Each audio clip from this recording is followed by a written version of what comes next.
আমার নবী বড় এতিম ছিলেন। যখন ওই সন্তান আল্লাহর নবীর কাছে গেল, আল্লাহর নবীর কাছে গিয়ে যখন বলতে লাগলো, গো আল্লাহর নবী, আবু জাহেল আমার সম্পদ ভক্ষণ করেছে।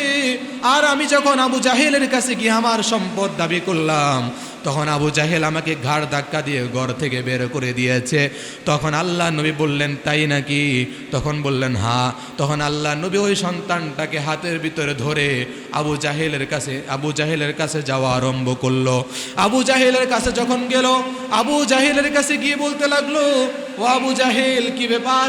শুনতে পেলাম নাকি এই সন্তানটার সম্পদ নাকি তুমি মেরে দিয়েছ, তুমি নাকি ভক্ষণ করেছ, আবার নাকি তুমি সম্পদ দিচ্ছ না, তাড়াতাড়ি তুমি তার সম্পদগুলো দিয়ে দাও। এ কথা বলতে দেরি হয়, আবু জাহেল ওই সন্তানের সম্পদ দিতে একটা মুহূর্ত দেরি করে না। ওই কাফেররা দূর থেকে তাকায় তাকায় তামাশা দেখতেছে। তারা তো চিন্তা করতেছে, হায় হায়, যে উদ্দেশ্য নিয়ে আমরা এই ছেলেটাকে মুহাম্মদের কাছে পাঠাইলাম, মুহাম্মদও আসবে, আবু জাহেলের সাথে একটা বেজাল হবে, দ্বন্দ্ব হবে, কিন্তু আমরা তো দেখতেছি ঘটনা ব্যতিক্রম, উল্টা হয়ে গেল। আবু জাহেলের কাছে মুহাম্মদ এসে কি বলল, আর আবু জাহেল মুহাম্মদের সাথে এত নরম সুরে কথা বলল, আবার এই সন্তানটার সম্পদও তাকে দিয়ে দিল। তখন তারা আবু জাহেলের কাছে আসলো। আবু জাহেলের কাছে এসে বলতে লাগলো, কি ব্যাপার নেতা, আপনি নাকি আবার মুহাম্মদের ধর্ম গ্রহণ করলেন নাকি? আবু জাহেল তখন বলতে লাগলো, দূর বেটা, কেন আমি মুহাম্মদের ধর্ম গ্রহণ করব? তাহলে আমরা যে যা দেখলাম ওইটা কি মিথ্যা নাকি? বলে, না, ওইটা মিথ্যা না, তোমরা যা দেখেছো তা সত্যই দেখেছো। কি কারণে আমি তার সম্পদ দিয়ে দিয়েছি শোনো। আমি যখন দেখতে পেলাম মুহাম্মদ এই সন্তানটাকে নিয়ে আমার কাছে যখন হেঁটে হেঁটে আসতেছে, আল্লাহ রাব্বুল আলামিন তার বন্ধুকে জিজ্ঞেস করলেন, ওয়ামা আদরাকা মা ইয়াউমুদ্দিন, ও আমার বন্ধু, আপনি কি জানেন হিসাব নিকাশের দিন কি? আবার আল্লাহ জিজ্ঞেস করলেন, আপনি কি জানেন কার্যকর হিসাব নিকাশের দিন কি? আল্লাহ রাব্বুল আলামিন নিজেই নিজের প্রশ্নের জবাব দিয়ে বললেন, হিসাব নিকাশের দিন হলো সেই দিন, ইয়াউমা লা তামলিকু নাফসুন লিনাফসিন শাইআ ওয়াল আমরু ইয়াউমাইযিল লিল্লাহ।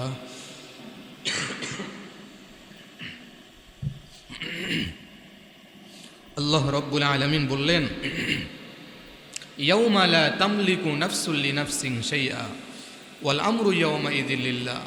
হিসাব নিকাশের দিন হলো সেই দিন, যেই দিন কোনো মানুষ অন্য কোনো মানুষের উপরে কর্তৃত্ব খাটাতে পারবে না, অন্য কোনো মানুষের উপরে রাজত্ব খাটাতে পারবে না। সেদিন রাজত্ব আর কর্তৃত্ব একজনের, তিনি কে? ওয়াল আমরু ইয়াউমাইযিল লিল্লাহ। সেদিন রাজত্ব ক্ষমতা একমাত্র আল্লাহ রাব্বুল আলামিনের। সেদিন আল্লাহর ক্ষমতা ছাড়া আর কারো কোনো ক্ষমতা সেদিন থাকবে না। এই হাসর ময়দানটা কেমন? এই যে সূরা মাউনের ভিতরে 7টি আয়াত রয়েছে, আমরা তেলাওয়াত করেছি পুরা সূরাটা। এই পুরা সূরার ভিতরে 125টা অক্ষর রয়েছে। যদি কেউ একবার সূরা মাউন তেলাওয়াত করে, তাহলে 1290 নেকি আল্লাহ তাআলা তার আমল নামায় দিয়া দেয়। এই যে সূরা মাউন তেলাওয়াত করলাম আর 1290 নেকি পেয়ে গেলাম, একটা নেকির কত দাম জানেন? হাসরের ময়দানে, কিয়ামতের ময়দানে একটা নেকির জন্য মানুষ দিশেহারা হয়ে যাবে, কিন্তু একটা নেকি কারো কাছ থেকে সেদিন পাবে না। আল্লাহ রাব্বুল আলামিন কোরআনের ভিতরে বললেন, আল্লাহ রাব্বুল আলামিন কোরআনের ভিতরে বললেন, কিয়ামতের দিন যখন ঘনিয়ে আসবে, কিয়ামতের সময় যখন ঘনিয়ে আসবে, সেদিন ভাই কিয়ামতের ময়দানে তার ভাইয়ের কাছে যাবে। ভাইয়ের কাছে গিয়ে বললে, ও ভাই, তুমি আমাকে একটা নেকি দাও। সেদিন ভাই তার দিকে তাকিয়ে বলবে, দুনিয়াতে আমার কোনো ভাই ছিল না। মায়ের কাছে গিয়ে বলবে, মায়ের পা ধরে বলবে, গো মা। হাদিসের ভিতরে আল্লাহর নবী বললেন, 500 বছর পর্যন্ত মায়ের পা ধরে সন্তান বসে থাকবে। 500 বছর অতিবাহিত হয়ে যাবে, মাকে বলবে, ও মা, একটা নেকি শুধু দাও। 500 বছর পরে মা লাথি মেরে সন্তানকে তাড়িয়ে দিয়ে বলবে, দুনিয়াতে সন্তান তো দূরে থাক, আমার কোনো বিবাহই হয় না। বাবার কাছে গিয়ে বলবে, বাবা আমাকে একটা নেকি দাও, জাহান্নাম আজকে আমার জন্য অবধারিত, যদি একটা নেকি দাও তাহলে আমি জাহান্নাম থেকে মুক্তি পাবো, হয়তো আল্লাহ আমাকে জান্নাত দিবে। বাবাকে গিয়ে বলবে, বাবা গো বাবা, একটা নেকি আমাকে দাও, দুনিয়াতে থাকতে তুমি আমার জন্য কত কষ্ট করলা, দুনিয়াতে থাকতে তুমি দিনকে দিন মনে করো নাই, রাতকে রাত মনে করো নাই, এমন এমন সময় গিয়েছে বৃষ্টিতে ভিজে ভিজে তুমি রিক্সা চালিয়েছো আমাদেরকে খাবার দেওয়ার জন্য, পড়াশোনা করার জন্য, টাকা উপার্জন করার জন্য কামলাগিরি করেছো, খেতে খামারে কাজ করেছো, আরেকজনের বাড়িতে গিয়ে কাজ করেছো, ঠেলা চালিয়েছো, কষ্ট করেছো, মাথার গাম জমিনে ফেলেছো, আমাদের জন্য এত কষ্ট করলা, দুনিয়াতে থাকতে আমাদের জন্য গাড়ি বানাইলা, বাড়ি বানাইলা, গাড়ি কিনলা। ওগো বাবা, আমি তোমার সেই সন্তান, যে সন্তানের জন্য তুমি ছোটবেলা আমার জন্য তুমি এত কষ্ট করলা, আজকে আমি জাহান্নামের জন্য লাকড়ি হয়ে যাচ্ছি, তুমি আমাকে একটা নেকি দাও, একটা নেকি যদি আমাকে দাও তাহলে আল্লাহ আমাকে জান্নাত দান করবে। বাবা সেই দিন সন্তানকে ডাক দিয়ে বলবে, দুনিয়াতে আমার কোনো সন্তান ছিল না, যাও যাও দূর হয়ে যাও। বাবার কাছে গিয়েও তখন আর একটা নেকি পাবে না, মায়ের কাছে গিয়েও একটা নেকি পাবে না, সন্তানের কাছে গিয়েও একটা নেকি পাবে না, স্ত্রীর কাছে গিয়ে বলবে, প্রাণের স্ত্রী তোমার জন্য দুনিয়াতে কত কষ্ট করলাম, আজকে আমাকে একটা নেকি দাও। স্ত্রীও তখন ডাক দিয়ে বলবে, না, দুনিয়াতে আমার স্বামী ছিল ঠিক, কিন্তু তুমি আমার স্বামী না, আমি তোমাকে একটা নেকি দিতে পারবো না। ওই দিন কিয়ামতের ময়দানে একটা নেকি যে কত মূল্যবান, সেই দিন এই বিষয়টা বুঝে আসবে। এই যে আমরা সূরা মাউন তেলাওয়াত করলাম, সূরা মাউন তেলাওয়াত করার মাধ্যমে আল্লাহ রাব্বুল আলামিন আমাদেরকে 1290 নেকি মুহূর্তের ভিতরে দিয়ে দিলেন। আর এই নেকিগুলোকে আমাদের ময়দানে বুঝে আসবে কত কঠিন জিনিস এই নেকিটা, কারণ একটা নেকির জন্য সেদিন ফয়সালা হয়ে যেতে বিপরীত।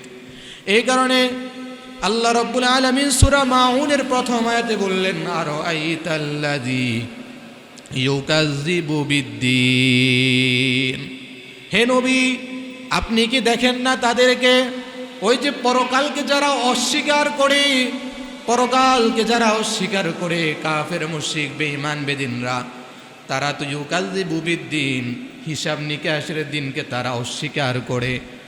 এই যে পৃথিবীর ভিতরে যত আস্তিক নাস্তিক যত মানুষ আছে, যত শ্রেণী পেশার মানুষ থাকুক না কেন, যত ধর্মের মানুষ থাকুক না কেন, এই ব্যাপারে সকল ধর্মের মানুষ একমত। হিন্দুরাও বলে মৃত্যু হবে, খ্রিস্টানও বলে মৃত্যু হবে, ইহুদিরাও এটা বিশ্বাস করে আমাদের মৃত্যু হবে, মুসলমান আমরা তো বিশ্বাস করি আমাদের মৃত্যু অবধারিত। কিন্তু নাস্তিক যারা আছে, নাস্তিকরাও এই কথা বিশ্বাস করে আমাদের কি হবে, মৃত্যু হবে। কিন্তু তারা আল্লাহকে বিশ্বাস করে না, তারা পরকালকে বিশ্বাস করে না, কিন্তু তারা এটা বিশ্বাস করে মৃত্যু একবার আমাদের হবেই হবে।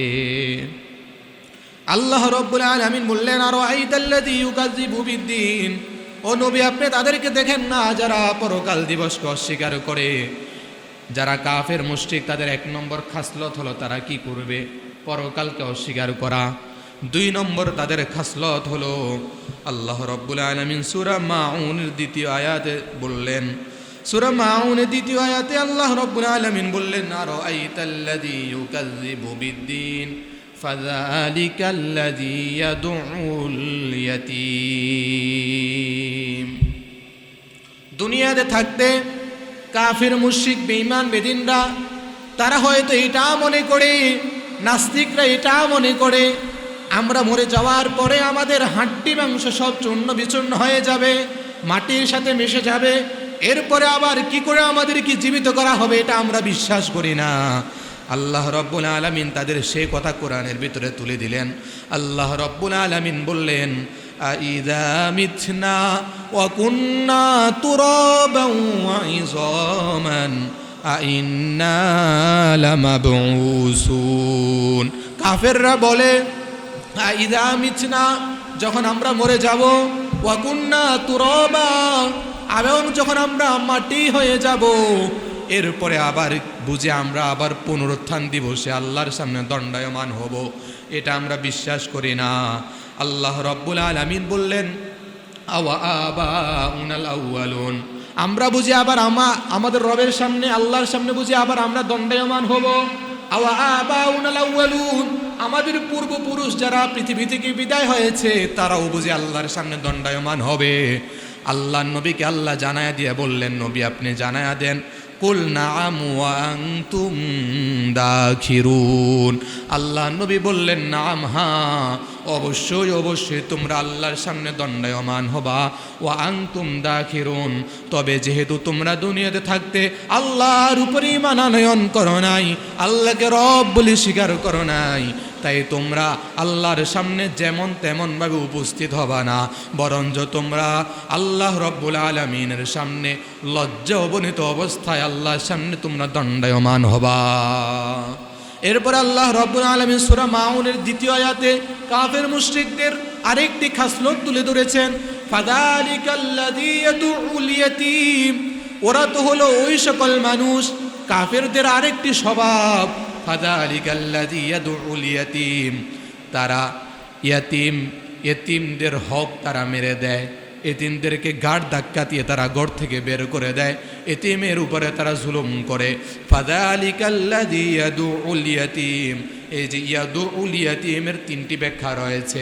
এক নম্বর ব্যাখ্যা হলো কাফের মুশরিক বেঈমান বেদিনরা তারা এতিমদের হক অন্যায়ভাবে তারা ভক্ষণ করত, এতিমের হক অন্যায়ভাবে ভক্ষণ করে ফেলে, এক নম্বর ব্যাখ্যা। দুই নম্বর ব্যাখ্যা হলো এতিমদের কথা তারা শুনে না। অনেক সময় এতিমরা অনেকের যারা একটু ধনী আছে তাদের কাছে এসে বলে আমাদেরকে একটু খাবার দেন, আমাদেরকে কিছু টাকা পয়সা দেন, আমাদের তো মা নাই বাবা নাই, আমাদের দুনিয়াতে চলার মতো কোনো গতি নাই, যদি আমাদেরকে কিছু টাকা দেন কিছু পয়সা দেন তাহলে আমরা দুনিয়ার ভিতরে কোনোরকমভাবে জীবনযাপন করতে পারতাম। কিন্তু যখন বড়লোকদের কাছে এসে, যখন এতিমরা এসে তাদের কাছে সাহায্য প্রার্থনা করে, তখন বড়লোকরা তাদের কথা শুনে না, তাদের কথা শুনে না তো শুনে না, অনেক সময় দেখা যায় বিরক্ত হয়ে তাদের ঘাট ধাক্কা দিয়ে বের করে দেয়। তিন নম্বর ব্যাখ্যা হলো এতিমের উপরে জুলুম করা, ফাযালিকাল্লাযী ইয়াদউল ইয়াতীম, এতিমের উপরে জুলুম করা। কিভাবে জুলুম করা? ভাইয়ের সন্তান, ভাই পৃথিবী থেকে চলে গেল, কিন্তু ভাইয়ের সন্তানের উপরে তো ভাইয়ের হক রয়েছে, ওই যে ভাইয়ের হকটা তো ভাইয়ের সন্তান পাবে। অনেক সময় দেখা যায় নিজের ভাতিজাকে সম্পত্তি না দিয়া চাচায় তার ভাতিজার সকল সম্পত্তি মেরে দেয়, তাদের উপরে জুলুম করে। এই কারণে আল্লাহ রাব্বুল আলামিন বললেন ফাযালিকাল্লাযী ইয়াদউল ইয়াতীম। এই যে আয়াতগুলো নাজিল হয়েছে মক্কার জমিনে, আল্লাহ রাসূল সাল্লাল্লাহু আলাইহি ওয়াসাল্লামের কাছে আয়াতগুলো নাজিল হয়েছে। বলেন তো ওই সময়কার এই যে স্বভাব চরিত্র মানুষদের উপরে আল্লাহ রাব্বুল আলামিন আয়াতগুলো নাজিল করেছে, আর এই স্বভাবের মানুষ আজকের পৃথিবীতেও আমাদের জমিনে আছে না নাই? এই কারণে আল্লাহ রাব্বুল আলামিন ফাযালিকাল্লাযী ইয়াদউল ইয়াতীম আয়াত নাজিল করেছেন। কারণ আবু জাহেল একজন এতিমের সম্পত্তি সে ভক্ষণ করেছে। এতিমের সম্পদ ভক্ষণ করার পরে ওই এতিম যখন আবু জাহেলের কাছে আসলো, আবু জাহেলের কাছে এসে বলতে লাগলো, আবু জাহেল আপনি তো আমার সকল সম্পত্তি ভক্ষণ করেছেন, তবে সব না কিছু হলেও আপনি আমাকে দেন যাতে করে আমি কোনো রকম চলতে পারি। কিন্তু আবু জাহেল কোনোভাবেই তার কথা শুনতেছিল না। আবু জাহেল তাকে উপেক্ষা করে চলে যাচ্ছে। আর এতিম সন্তানটা যখন বারবার আবু জাহেলকে বলতে লাগলো, আবু জাহেল আপনি আমাকে আমার সম্পত্তি কিছুটা হলেও দেন, এক পর্যায়ে আবু জাহেল ঘাড় ধাক্কা দিয়ে তাকে ঘর থেকে বের করে দেয়। এই ঘাড় ধাক্কা দিয়ে বের করে দেওয়ার পরে যখন পাশে থেকে আরো কিছু কাফের এই ঘটনা দেখতে পেল, কিছু কাফের তারা এমন ছিল যখন দেখে একটু কোথাও বেজাল হচ্ছে তারা সেখানে গিয়ে বেজালের ভিতরে আগুন যদি লাগে আগুনের ভিতরে তারা আরও কেরোসিন ঢেলে দেয়, আগুনটাকে আরও বাড়িয়ে দেওয়ার চেষ্টা করে। কিছু কিছু মানুষ আমাদের সমাজেও আছে, কোথাও যদি কোনো মানুষ একটু বেজাল হয় তাহলে সেখানে তারা গিয়ে আরও বেজালটাকে বড় করে দেয়। এই কারণে ওই কাফেরগুলো তারা সেখানে গেল, সেখানে গিয়ে ওই যুবকটাকে ডাক দিয়ে বলল, সন্তানকে ডাক দিয়ে বলল, কি ব্যাপার, কি হয়েছে খুলে বলো। তখন সে বলতে লাগলো, আবু জাহেল আমার সম্পত্তি ভক্ষণ করেছে, আমি আবু জাহেলের কাছে আমার সম্পত্তি চাইলাম, সে তো আমার সম্পত্তি দেয় না। তখন কাফেররা বলল, হ্যাঁ আবু জাহেল তো সত্যি তোমার সম্পদ মেরে দিয়েছে, একটা কাজ করো, ওই যে মুহাম্মদ আছে তুমি যাও মুহাম্মদের কাছে যাও, মুহাম্মদও তো এতিম তুমিও এতিম, আর তুমি যেহেতু এতিম মুহাম্মদও যেহেতু এতিম, এতিমের কষ্ট এতিমেই ভালো করে বুঝবে, যাও তুমি এতিমের কাছে, এতিম মুহাম্মদের কাছে চলে যাও। তারা এখানে বেজাল লাগানোর জন্য এই কাজটা করলো। তারা চিন্তা করলো মুহাম্মদের কাছে এই সন্তানটাকে পাঠাইয়া দিয়া মুহাম্মদ যখন আবু জাহেলের সামনে আসবে তখন আবু জাহেলের সাথে মুহাম্মদের সাথে একটা দ্বন্দ্ব তৈরি হয়ে যাবে, আর তখন তারা দূর থেকে তামাশা দেখবে। এই কারণে তারা এই চিন্তা ভাবনা থেকে তারা এই কাজ করলো। এই কারণে তারা বলল, তুমি মুহাম্মদের কাছে চলে যাও। তখন ওই সন্তান মুহাম্মদের কাছে গেল, আর আমার নবী তো দয়াল নবী, মায়ার নবী, রহমাতে আলম নবী, তিনিও তো এতিম নবী।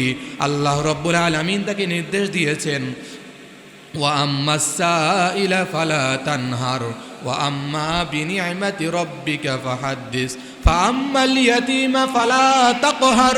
আল্লাহ রাব্বুল আলামিন তার পয়গম্বরকে নির্দেশ দিয়েছেন, ও আমার পয়গম্বর, আপনি এতিমদের সাথে রূঢ় আচরণ করবেন না, এতিমের সাথে আপনি খারাপ ব্যবহার করবেন না, কারণ আমার নবীও ছিলেন এতিম, আমার নবীর মা ছিল না, আমার নবীর বাবা ছিল না, আমার নবী বড় এতিম ছিলেন। যখন ওই সন্তান আল্লাহর নবীর কাছে গেল, আল্লাহর নবীর কাছে গিয়ে যখন বলতে লাগলো, গো আল্লাহর নবী, আবু জাহেল আমার সম্পদ ভক্ষণ করেছে, আর আমি যখন আবু জাহেলের কাছে গিয়ে আমার সম্পদ দাবি করলাম তখন আবু জাহেল আমাকে ঘাড় ধাক্কা দিয়ে ঘর থেকে বের করে দিয়েছে। তখন আল্লাহ নবী বললেন, তাই নাকি? তখন বললেন হ্যাঁ। তখন আল্লাহ নবী ওই সন্তানটাকে হাতের ভিতরে ধরে আবু জাহেলের কাছে যাওয়া আরম্ভ করলো। আবু জাহেলের কাছে যখন গেল, আবু জাহেলের কাছে গিয়ে বলতে লাগলো, ও আবু জাহেল, কি ব্যাপার, শুনতে পেলাম নাকি এই সন্তানটার সম্পদ নাকি তুমি মেরে দিয়েছ, তুমি নাকি ভক্ষণ করেছ, আবার নাকি তুমি সম্পদ দিচ্ছ না, তাড়াতাড়ি তুমি তার সম্পদগুলো দিয়ে দাও। এ কথা বলতে দেরি হয়, আবু জাহেল ওই সন্তানের সম্পদ দিতে একটা মুহূর্ত দেরি করে না। ওই কাফেররা দূর থেকে তাকায় তাকায় তামাশা দেখতেছে। তারা তো চিন্তা করতেছে, হায় হায়, যে উদ্দেশ্য নিয়ে আমরা এই ছেলেটাকে মুহাম্মদের কাছে পাঠাইলাম, মুহাম্মদও আসবে, আবু জাহেলের সাথে একটা বেজাল হবে, দ্বন্দ্ব হবে, কিন্তু আমরা তো দেখতেছি ঘটনা ব্যতিক্রম, উল্টা হয়ে গেল। আবু জাহেলের কাছে মুহাম্মদ এসে কি বলল, আর আবু জাহেল মুহাম্মদের সাথে এত নরম সুরে কথা বলল, আবার এই সন্তানটার সম্পদও তাকে দিয়ে দিল। তখন তারা আবু জাহেলের কাছে আসলো। আবু জাহেলের কাছে এসে বলতে লাগলো, কি ব্যাপার নেতা, আপনি নাকি আবার মুহাম্মদের ধর্ম গ্রহণ করলেন নাকি? আবু জাহেল তখন বলতে লাগলো, দূর বেটা, কেন আমি মুহাম্মদের ধর্ম গ্রহণ করব? তাহলে আমরা যে যা দেখলাম ওইটা কি মিথ্যা নাকি? বলে, না, ওইটা মিথ্যা না, তোমরা যা দেখেছো তা সত্যই দেখেছো। কি কারণে আমি তার সম্পদ দিয়ে দিয়েছি শোনো। আমি যখন দেখতে পেলাম মুহাম্মদ এই সন্তানটাকে নিয়ে আমার কাছে যখন হেঁটে হেঁটে আসতেছে, তখন আমি দূর থেকে তাকায়া দেখতে পেলাম মুহাম্মদের ডান কাঁধের পাশে একটা তরবারি, বাম কাঁধের পাশে আরেকটা তরবারি খাড়া হয়ে আছে। আমি যদি এই সন্তানটাকে তখন তার সম্পদ বুঝিয়ে না দেই, আমার কেমন যেন মনে হয়েছে এই তরবারিগুলো তখন আমার ভিতরে বিদ্ধ হয়ে যাবে। এই কারণে আমি প্রচণ্ড ভয়ে পেয়ে যাই। এই কারণে আমি তখন সঙ্গে সঙ্গে মুহাম্মদ আসার পরে এই সন্তানটাকে আমি তার সকল সম্পত্তি বুঝিয়ে দেই। আল্লাহ নবী, বিশ্ব নবী রহমাতুল লিল আলামিন ছিলেন এমন, তিনি তার ব্যক্তিত্ব এমনভাবে ফুটিয়ে তুলেছেন, দাওয়াতি জীবনে এমনভাবে ব্যক্তিত্ব ফুটিয়ে তুলেছেন, কাফের মুশরিক বেঈমান বেদিনরাও আমার নবীর পিছনে পিছনে কথা বলতো, কিন্তু আমার নবীর সামনে এসে তারা দাঁড়াতে পারতো না। আল্লাহ নবী, বিশ্ব নবী রহমাতুল লিল আলামিনকে আল্লাহ রাব্বুল আলামিন বললেন ফাযালিকাল্লাযী ইয়াদউল ইয়াতীম। ও আমার পয়গম্বর, কাফের মুশরিক বেঈমান বেদিনদের আরেকটা স্বভাব হলো তারা এতিমদের সাথে রূঢ় আচরণ করে, এতিমদেরকে তারা এতিমদের উপরে জুলুম করে, এতিমদের সম্পদ তারা ভক্ষণ করে। আর আল্লাহ নবী, বিশ্ব নবী রহমাতুল লিল আলামিন বললেন আনা ওয়া কাফিলুল ইয়াতীমি ফিল জান্নাহ। আল্লাহ নবী বললেন হাদিসের ভিতরে, ও দুনিয়ার উম্মতেরা শোনো, আমি নবী আর এতিমের দেখাশোনা যে ব্যক্তি করবে ওই ব্যক্তি আর আমি নবী জান্নাতের ভিতরে এইভাবে একই সাথে বসবাস করব। আল্লাহ রাব্বুল আলামিন কোরআনে কারীমের ভিতরে বললেন ইন্নাল্লাযীনা ইয়াকুলুনা আমওয়ালাল ইয়াতামা যুলমান ইন্নামা ইয়াকুলুনা ফি বুতুনিহিম নারা ওয়া সায়াসলাউনা সাঈরা।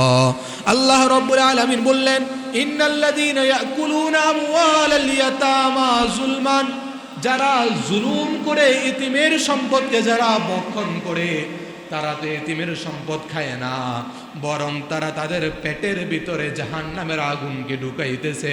ওয়া সায়াসলাউনা সাঈরা, অচিরেই তাদেরকে জাহান্নামের আগুনের ভিতরে দগ্ধ করা হবে। আল্লাহ রাব্বুল আলামিন সতর্ক করে দিলেন, ও আমার পয়গম্বর ফাআম্মাল ইয়াতীমা ফালা তাকহার, আপনি এতিমদের সাথে রূঢ় আচরণ করবেন না। কাফের মুশরিক বেঈমান বেদিনদের দ্বিতীয় যে স্বভাব ছিল, খাসলত ছিল, তারা এতিমদের সাথে রূঢ় আচরণ করত।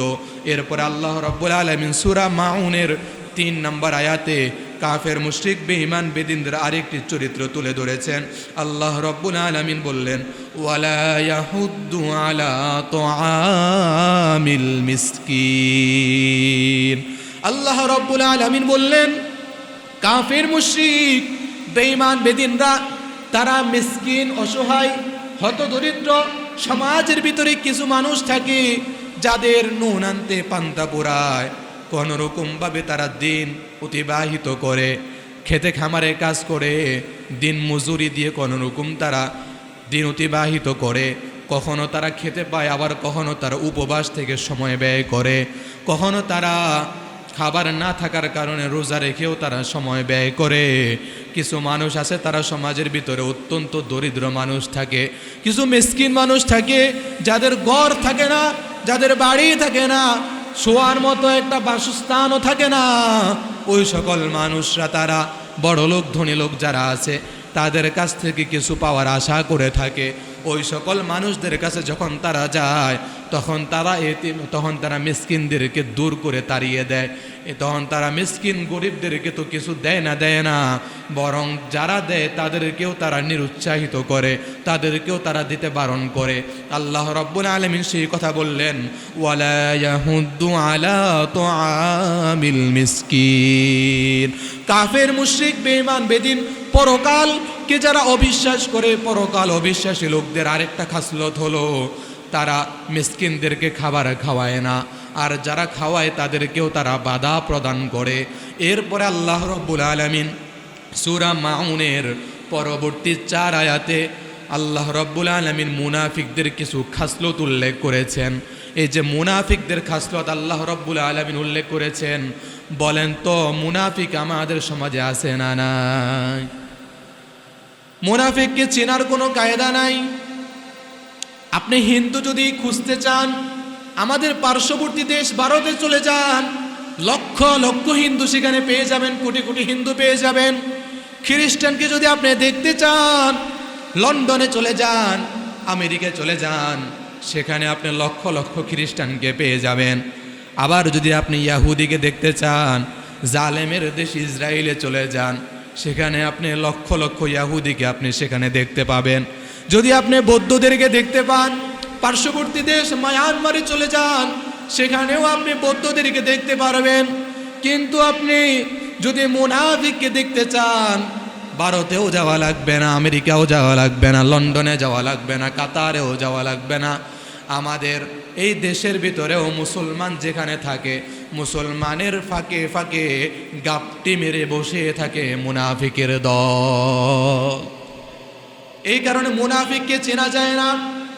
মুনাফিক তারা নামাজও পড়ে, আব্দুল্লাহ ইবনে উবাই ইবনে সুলুল মুনাফিকের নেতা আল্লাহ রসুলের পিছনে নামাজ পড়তো।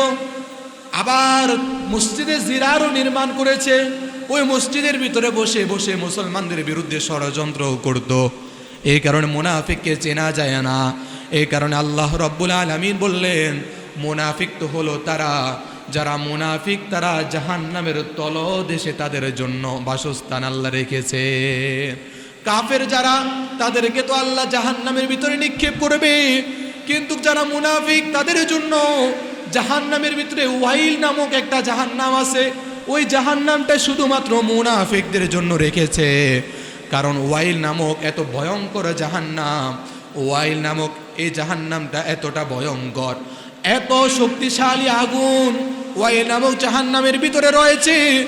জাহান্নাম অন্যান্য জাহান্নামের আঙ্গিকাগুলোও আল্লাহ রাব্বুল আলামিনের কাছে পানা চায়, ওগো আল্লাহ ওয়াইল নামক এই জাহান্নাম থেকে আপনি আমাদেরকে ফানা দেন। কারণ ওয়াইল নামক জাহান্নামটা অত্যন্ত ভয়ঙ্কর একটি জাহান্নাম, আর এই জাহান্নামটা হলো মুনাফিকদের জন্য।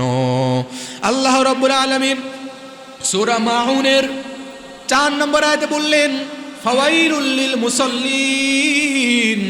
অতঃপর ওয়াইল নামক জাহান্নাম হলো মুসল্লিদের জন্য, ওয়াইল নামক জাহান্নাম হলো নামাজীদের জন্য। আহারে, এই নামাজ পড়লে তো জাহান্নামে মানুষ যায় না, নামাজ পড়লে তো জান্নাত পাওয়া যায়। কিন্তু সমাজের কিছু মানুষ আছে, তারা নামাজ পড়েও খোদার জান্নাত পাবে না, নামাজ পড়েও তারা ওয়াইল নামক জাহান্নামের ভিতরে যেতে হবে। ওই সকল মানুষ কারা? আল্লাহ রাব্বুল আলামিন পরের আয়াতে বললেন আল্লাযীনা হুম আন সলাতিহিম সাহুন। তারা হলো ওই সকল মানুষ যারা নামাজের ব্যাপারে উদাসীন, যারা নামাজের ব্যাপারে গাফেল। নামাজের সময় কোন দিক দিয়ে যাচ্ছে, কোন দিক দিয়ে সময় হচ্ছে, কোন দিক দিয়ে সূর্য উঠতেছে, কোন দিক দিয়ে সূর্য ডুবতেছে, কোনো খবর নাই। ফজর যায়, জোহর যায়, আসর। মুনাফিক বলে আখ্যা দিয়েছেন যিনি তিনি কে? এই কারণে আল্লাহ রাব্বুল আলামিন বললেন যারা নামাজের ব্যাপারে উদাসীন থাকবে, নামাজের ব্যাপারে যারা গাফেল থাকবে, তাদের জন্য ওয়াইল নামক জাহান্নাম নির্ধারণ করে রেখেছেন। এর উপর আল্লাহ রাব্বুল আলামিন মুনাফিকদের আরেকটি খাসলত আল্লাহ রাব্বুল আলামিন উল্লেখ করেছেন আল্লাযীনা হুম ইউরাউন। আল্লাহ রাব্বুল আলামিন বললেন মুনাফিকদের আরেকটি খাসলত হলো যখন তারা সালাত আদায় করে, যখন তারা নামাজ পড়ে, তখন তারা আল্লাহর জন্য নামাজ পড়ে না, তখন তারা নামাজ পড়ে মানুষকে দেখানোর জন্য। নবীজির জামানায় যে সকল মুনাফিক ছিল, আব্দুল্লাহ ইবনে উবাই ইবনে সুলুল সহকারে যত মুনাফিক আল্লাহ রসুলের সঙ্গে ছিল, সকল মুনাফিকগুলো তারা মসজিদে এসে আল্লাহ রসুলের পিছনে নামাজ পড়তো। তারা কিন্তু আল্লাহর জন্য নামাজ পড়তো না, তারা নামাজ পড়তো আল্লাহ রসুলকে দেখানোর জন্য, সাহাবীদেরকে দেখানোর জন্য। তারা বলতো সাহাবীরা যাতে দেখে আমরা নামাজ পড়তেছি, সাহাবীরা বলবে আমরা মুসলমান। নবীও দেখবে যখন আমরা নামাজ পড়তেছি, তাদের সঙ্গে একই কাতারে দাঁড়াইতেছি, তখন মুসলমানরা আমাদেরকে ভাববে আমরাও মুসলমান। আর তারা ভিতরে ভিতরে গিয়ে কাফের মুশরিকদের সাথে ষড়যন্ত্র করে, মুসলমানদেরকে তারা ষড়যন্ত্র করে মুসলমানদের পিছনে তারা কুচক্রান্ত করে মুসলমানদেরকে ধ্বংস করার তারা পায়ে তারা করে। আল্লাহ রাব্বুল আলামিন বললেন মুনাফিকদের আরেকটি খাসলত হলো তারা নিজ আল্লাহর জন্য নামাজ পড়বে না, বরং তারা মানুষকে দেখানোর জন্য, লোক দেখানোর জন্য তারা নামাজ পড়বে। এরপর আল্লাহ রাব্বুল আলামিন সূরা মাউনের সর্বশেষ আয়াতে আল্লাহ রাব্বুল আলামিন মুনাফিকদের আরেকটি খাসলত উল্লেখ করেছেন। আল্লাহ রাব্বুল আলামিন বললেন মুনাফিকদের আরেকটি খাসলত হলো ওয়ায়ামনাউনাল মাউন। তারা নিজের প্রতিবেশীকে যখন তারা ঘরের জন্য প্রয়োজনীয় কোনো কিছু তাদের কাছে চায়, তখন তারা দিতে নিষেধ করে, অস্বীকার করে, সামান্য বিষয়েও তারা দিতে চায় না। এই যে দেশলাই আগুন জ্বালানোর জন্য অনেক সময় দেখা যায় একজনের বাড়িতে আগুন জ্বালানোর জন্য দেশলাই নাই, আবার পাশের বাসায় গিয়ে বলল আপা আমাকে একটা দেশলাই দেন, ভাই আমাকে একটা দেশলাই দেন। আমার চুলার ভিতরে আগুন জ্বালানোর জন্য দেখলে এটা শেষ হয়ে গেছে, কিন্তু তার বাসায় আছে, এরপরেও বলে না আমার বাসায় নাই।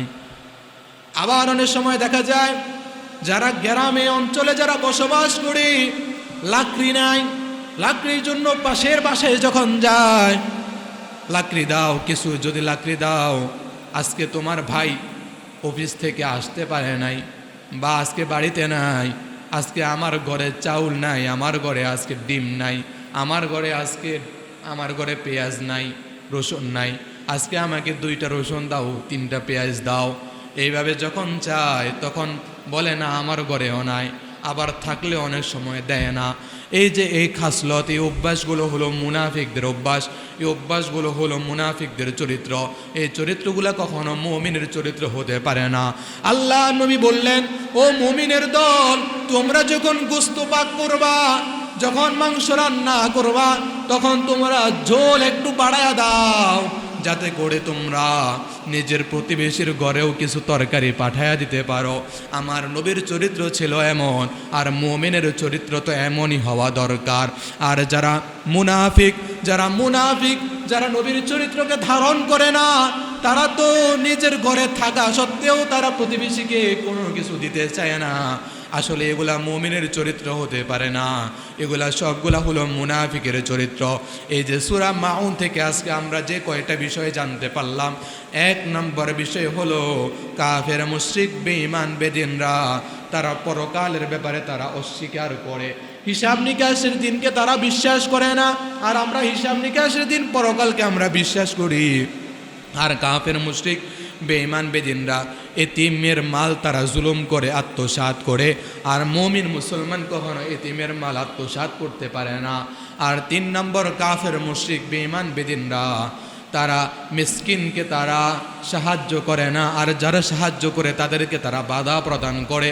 আর মুমিনের কাজ হলো যারা নিজের সামর্থ্য থাকবে তখন মিসকিন দরিদ্র দেখলে তাদেরকে তারা সামর্থ্য অনুযায়ী কিছু দান করবে, কিছু দিবে, সহযোগিতা করবে, সহযোগিতার হাত বাড়ায়া দিবে, এবং যাদের আছে তাদেরকে আরও দেওয়ার জন্য উৎসাহ করবে। আর মুনাফিকদের যে খাসলতগুলো রয়েছে, এখান থেকে আমরা শিক্ষা গ্রহণ করতে পারি, নামাজের ব্যাপারে আমরা সর্বোচ্চ সতর্কতার সাথে আমরা নামাজকে পালন করব। মুনাফিকদের মতো আমরা নামাজের ব্যাপারে উদাসীন হব না। মুনাফিকদের মতো আমরা মানুষকে দেখানোর জন্য, লোক দেখানোর জন্য, ভোট পাওয়ার জন্য, নির্বাচন করার জন্য আমরা নামাজ পড়ব না, বরং আমরা নামাজ পড়ব আল্লাহর সন্তুষ্টি অর্জন করার জন্য, এবং কি আল্লাহর জন্য আমরা নামাজ আদায় করব। আর আমাদের ঘরের ভিতরে যত আসবাব থাকবে, যত মাল থাকবে, যত সম্পদ থাকবে, যদি প্রতিবেশী কখনো আটকে যায়, কষ্ট পড়ে যায়, আর আমাদের কাছে যখন আসে চাইবে, তখন আমরা আমাদের কাছে যতটুকু থাকবে অল্প করে হলেও প্রতিবেশীকে দেওয়ার চেষ্টা করব।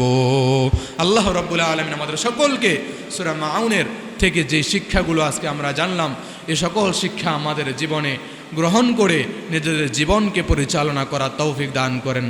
আমিন। আলহামদুলিল্লাহি রাব্বিল আলামিন। ربنا ظلمنا أنفسنا وإن لم تغفر لنا وترحمنا لنكونن من الخاسرين. ربنا هب لنا من أزواجنا وذرياتنا قرة أعين واجعلنا للمتقين إماما. رب هب لي من الصالحين رب هب لي من الصالحين. اللهم اجعلني في عيني صغيرا وفي أعين الناس كبيرا. রব্বুল আলামিন, আয় আল্লাহ, মাগরিবের নামাজের পর থেকে নিয়ে তোমার কোরআন থেকে আমরা কিছু কথা বললাম, শুনলাম। আয় আল্লাহ, সূরা মাউনের শিক্ষাগুলো গ্রহণ করে আয় আল্লাহ নিজেদের জীবনকে উন্নত করার তৌফিক দান করে দাও। আয় আল্লাহ রব্বুল আলামিন, মেহেরবানি করে তুমি আমাদেরকে ক্ষমা করে দাও। আয় আল্লাহ দুনিয়াতে যতদিন বাঁচিয়ে রাখো তোমার গোলামি করে জীবন অতিবাহিত করার তৌফিক দান করে দাও। আয় আল্লাহ রব্বুল আলামিন আমাদের সকলের ফ্যামিলি, পরিবার পরিজন, সন্তান, ছেলে মেয়ে, আত্মীয় স্বজন সকলকে তুমি কবুল করে নাও। আয় আল্লাহ যারা কবরবাসী হয়ে গেছে কবরবাসীদের কবরের আযাব তুমি ক্ষমা করে দাও। আয় আল্লাহ 5 ওয়াক্ত নামাজের প্রতি আমরা যথেষ্ট সতর্ক থেকে আয় আল্লাহ মসজিদে এসে জামাতের সাথে আদায় করার তৌফিক দান করে দাও। সুবহান রব্বিকা রব্বিল ইজ্জাতি আম্মা ইয়াসিফুন ওয়া সালামুন আলাল মুরসালিন ওয়ালহামদুলিল্লাহি রব্বিল আলামিন।